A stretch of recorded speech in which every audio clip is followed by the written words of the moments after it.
tanggal 5 Maret 2026 lalu. Nah, yang disayangkan yang sebetulnya materi itu sifatnya pengajian ataupun ceramah kepada audiensi kepada umat Islam, ada potongan penggalan narasi beliau yang itu akhirnya menjadi berujung ke laporan polisi. Maka kami LBH Hidayatullah selaku elemen anak bangsa yang berorientasi secara khusus untuk pendampingan hukum, memberikan edukasi hukum dan melakukan advokasi secara khusus kepada masyarakat yang membutuhkan bantuan hukum juga turut terpanggil. Maka kami akan menyampaikan sikap dan pandangan kami dalam bentuk penyampaian ini yang insya Allah akan disampaikan langsung oleh Ketua YLBH Hidayatullah kepada Abangda Syaifullah Hamid. Kepada beliau kami persilakan. Baik, bismillahirrahmanirrahim. Assalamualaikum warahmatullahi wabarakatuh. Waalaikumsalam. Straight to the point saja, kami dari LBH Hidayatullah menyikapi dinamika politik sosial yang berkembang terakhir ini atau 2 hari belakangan ini yang terkait dengan pelaporan terhadap Bapak Yusuf Kalla yang kita biasa sebut dengan JK atas pidato beliau yang disampaikan di Masjid UGM pada tanggal 5 Maret 2026 yang kemudian oleh pihak-pihak tertentu ini diedit, dipotong, dipenggal dan kemudian di framing untuk kemudian dibangun narasi yang pada akhirnya berujung pada kesimpulan bahwa beliau telah melakukan tindakan penistaan agama Kristen yang kemudian oleh elemen-elemen organisasi Kristen telah dilaporkan ke Polda Metro Jaya, dalam hal ini DPP Gamki, Gerakan Angkatan Muda Kristen Indonesia, dan konon katanya juga didukung oleh beberapa elemen-elemen organisasi yang terafiliasi dengan atau mengklaim dirinya sebagai bagian dari organisasi-organisasi kekristenan.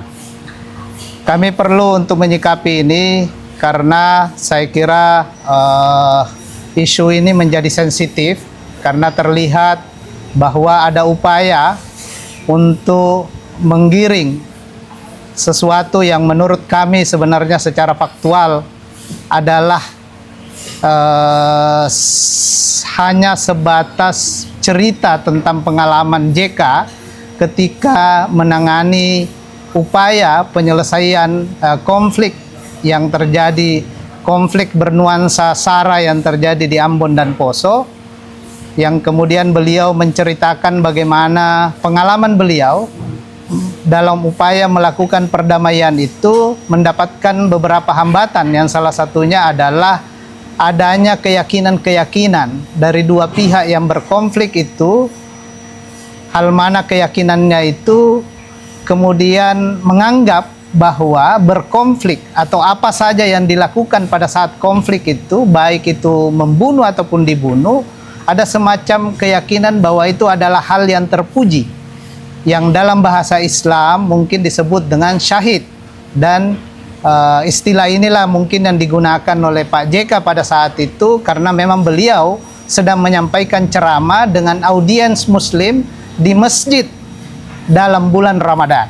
Jadi ini saya kira ini yang perlu kami, salah satunya perlu kami tegaskan, karena jangan sampai pidato beliau dilepaskan dari konteksnya, konteks upaya perdamaian yang beliau menceritakan, upaya perdamaian yang beliau lakukan di Ambon dan Poso, ceramahnya disampaikan di masjid dengan audiensnya seluruhnya muslim dan disampaikan pada bulan Ramadan.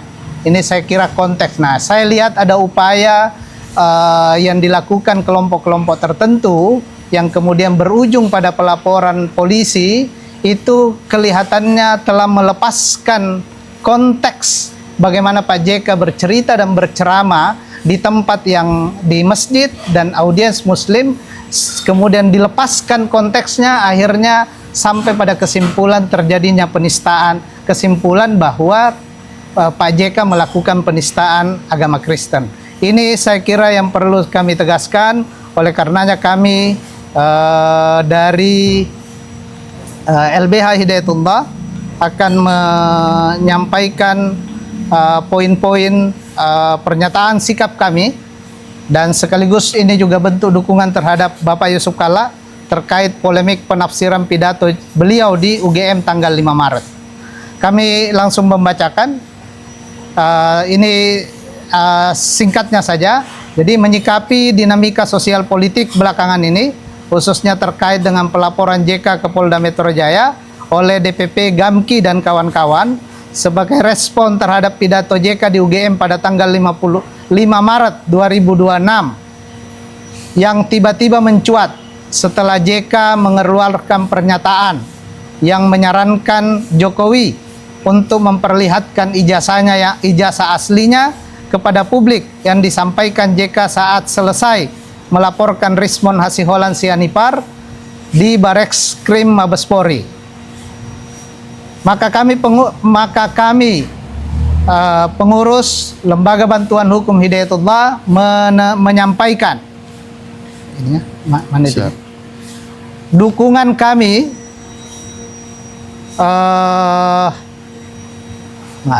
ini ya.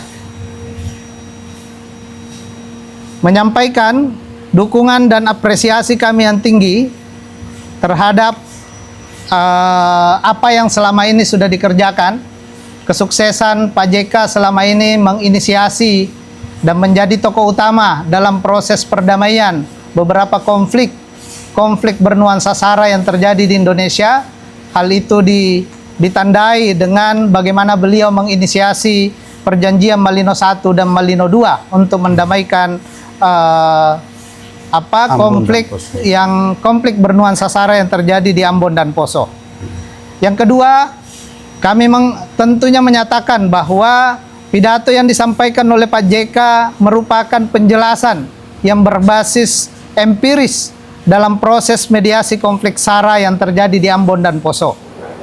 Dalam penjelasan tersebut, beliau menggambarkan dinamika psikologis dan keyakinan para pihak yang berkonflik, termasuk adanya anggapan dari sebagian kelompok bahwa tindakan mereka baik membunuh maupun dibunuh dipandang sebagai perbuatan yang mulia menurut keyakinan masing-masing. 3. Penegasan dan penggunaan istilah syahid. Kami menilai bahwa penggunaan istilah syahid dalam pidato tersebut merupakan bentuk penyederhanaan narasi saja untuk menjelaskan perspektif tertentu dalam konflik, khususnya dalam terminologi yang dikenal dalam ajaran Islam. Penggunaan istilah tersebut tidak dimaksudkan untuk menafsirkan ajaran Kristen atau menafsirkan ajaran agama lain, khususnya agama Kristen.